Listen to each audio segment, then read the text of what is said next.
Assalamualaikum warahmatullahi wabarakatuh.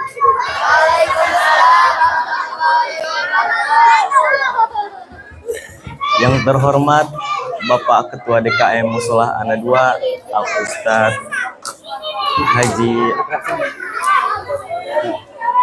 Al Ustadz Haji Abdul Aziz, yang sama-sama kita hormati guru-guru kita,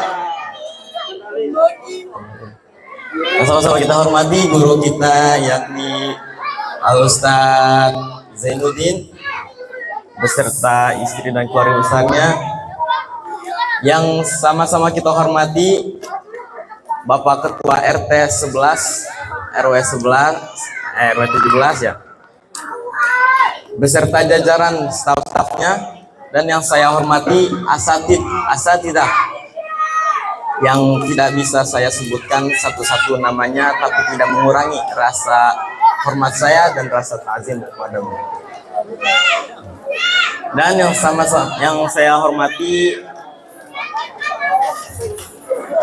keluarga saya dan nenek saya serta guru-guru saya yang telah mensupport saya hingga saya berdiri di acara pada malam hari ini. Innal hamdalillah nahmaduhu wa nasta'inuhu wa nastaghfiruh wa na'udzu billahi min shururi anfusina wa min sayyiati a'malina. May yahdihillahu fala mudhillalah wa may yudlil fala hadiyalah. Asyhadu an la ilaha illallah wahdahu la syarikalah wa asyhadu anna Muhammadan abduhu wa rasuluh. Amma ba'du. Qala Allah fi kitabil karim, bismillahirrahmanirrahim. Maka Muhammadun aba ahadim min rijalikum walakin rasulillah wa khataman nabiyyin wa kana Allah ala kulli syai'in alima. Rasulullah Shallallahu Alaihi Wasallam bersabda, sesungguhnya aku diutus hanya untuk menyempurnakan akhlak yang mulia. Baiklah, awal yang semestinya kita awalkan, marilah kita kedepankan, yakni rasa syukur kita kepada kehadirat Allah Rabbul Jalil, Tuhan semesta alam, yang telah memberikan kita beribu-ribu nikmat, dari yang terkecil hingga yang terbesar, dari mulai kita bangun tidur bahkan sampai kita tidur kembali, dan dalam tidur itu sendiri Allah hanya minta satu, apa itu? Syukuri nikmatku.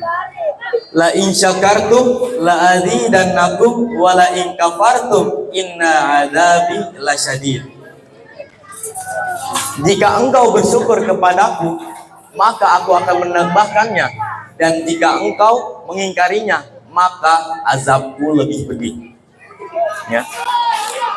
Salawat serta salam semoga tetap tercurah limpahkan kepada baginda alam, jaksa termulia, pelopor Islam, penegak kebenaran, penebas kebatilan, habibina wa syafi'ina wa maulana Muhammad sallallahu alaihi wasallam. Mana ini suaranya? Masa salawat pada Nabi? Enggak. Habibina wa syafi'ina wa maulana Muhammad sallallahu alaihi wasallam. Beliau yang telah membawa kita dari zaman kegelapan hingga zaman terang benderang, dari zaman jahiliyah hingga zaman Islamiyah, dari zaman kakek-kakek naik onta hingga zaman kakek-kakek naik mobil Toyota. Baik, dalam kesempatan kali ini izinkan saya menyampaikan sepatah dua patah kata mengenai sosok termulia sealam dunia ini. Tahun kelahiran Nabi Muhammad SAW sering kita kenal dengan nama tahun gajah. Mengapa disebut tahun gajah? Lantaran menjelang kelahiran Nabi datang penyerbuan pasukan gajah oleh Raja Abraham. Mereka datang untuk menghancurkan Ka'bah. Ya. Dan pada saat itu terjadi pada tanggal 12 Rabiul Awal tahun 571 Masehi.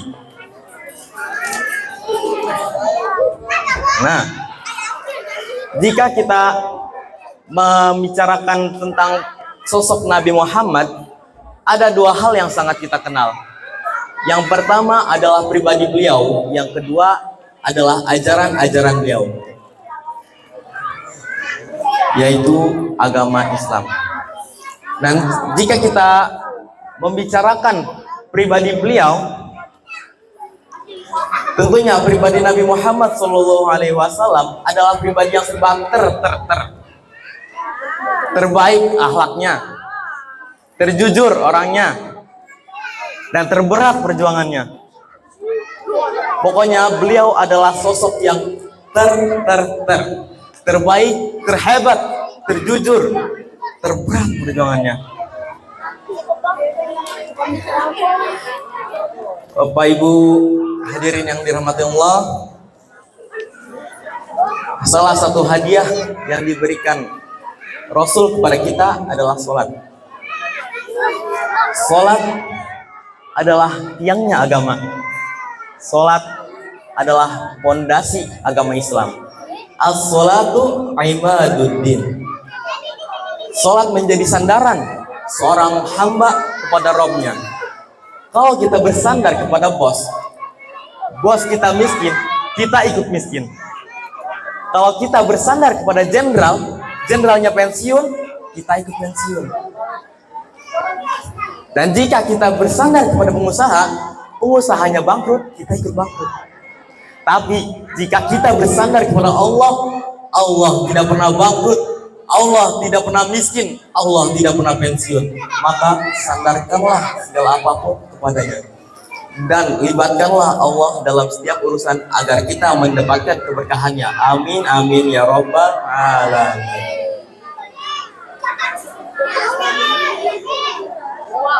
Bagaimana yang kita tahu bahwa Nabi Muhammad sering dijuluki dengan sebutan Al-Amin. Apa arti Al-Amin? Al-Amin artinya dapat dipercaya. Itu adalah sebuah gelar yang menunjukkan diakui kejujuran beliau oleh masyarakat saat itu. Kita harus melakukan dan menerapkan kejujuran di lingkup sosial kita, sebagaimana yang telah diajarkan beliau dan yang telah diceritakan dalam surat Al-Quran. Bismillahirrahmanirrahim. Laqad kana fi rasulillahi uswatun hasanah liman kana yarjullaha wal yaumul akhir wa dzakarallaha katsiran. Sungguhnya telah ada pada diri Rasulullah suri tauladan bagimu, yaitu bagi orang-orang yang mengharapkan rahmat Allah dan kedatangan hari kiamat, dan dia banyak menyebut nama Allah. Tentunya mendapatkan gelar Al-Amin menjadi sanjungan tersendiri seorang muslim. Jujur dan perilaku terpuji lainnya harus kita tiru. Karena kejujuran merupakan salah satu sikap yang langsung dicontohkan oleh Rasulullah Shallallahu Alaihi Wasallam. Ada suatu cerita mengenai kejujuran pada tahun pada zaman dahulu lah, ya. Ada seorang pemuda datang kepada Rasulullah. Ya Rasulullah, sungguhnya aku ingin masuk Islam, tapi aku ini pendosa berat. Aku sering mencuri. Namun apa kata Rasulullah? Hal tu'ahiduni ala tarkil kadzib? Apakah engkau berjanji untuk meninggalkan kebohongan? Pemuda yang mendengar perjanjian itu langsung menyetujuinya. Ya Rasul, saya berjanji kepadamu untuk meninggalkan kebohongan. Dan setelah dibaiatnya pemuda itu, setelah mengucapkan 2 kalimat syahadat, dia ngomong dalam hatinya, ini Rasul serius, ngasih perjanjian ke saya cuma ninggalin kebohongan. Padahal saya ini pendosa berat. Nah, beberapa hari berlangsung, pemuda itu hendak melakukan perbuatan buruknya itu, yaitu dia melihat cincin di rumah seseorang dan ingin mencurinya. Nah, sampai di belakang rumah orang tersebut, si pemuda mikir, jika saya mau mencuri dan Rasulullah bertanya kepada saya, apa yang akan saya jawab? Jika saya menjawab iya, saya pasti akan dihukum. Saya pasti dipotong tangannya nih. Tapi jika saya berjawab tidak, saya berbohong dong. Nah, pikiran itu yang membuat pemuda itu kebingungan. Gimana ya? Mau diambil nggak nih cincinnya? Masa kalau saya ambil, saya kehilangan tangan. Buat apa cincinnya? Udahlah, mendingan saya tinggalin aja tuh daripada nanti ditanya-tanya kan sama Rasulullah. Sampai saat itu, pemuda itu menjadi salah satu pemuda yang memimpin agama. Ya, beliau salah satu tokoh yang menyebarkan agama Islam karena perjanjian beliau kepada Rasulullah SAW. Baiklah, mengenai tentang jujur harus diterapkan oleh siapapun di muka bumi ini, baik bos, karyawan, pedagang, atau sekalipun presiden harus menetapkan kejujuran. Jujur itu tidak sulit. Pada dasarnya, kejujuran itu dimulai dari kesadaran diri sendiri dan harus dilatih sejak dini.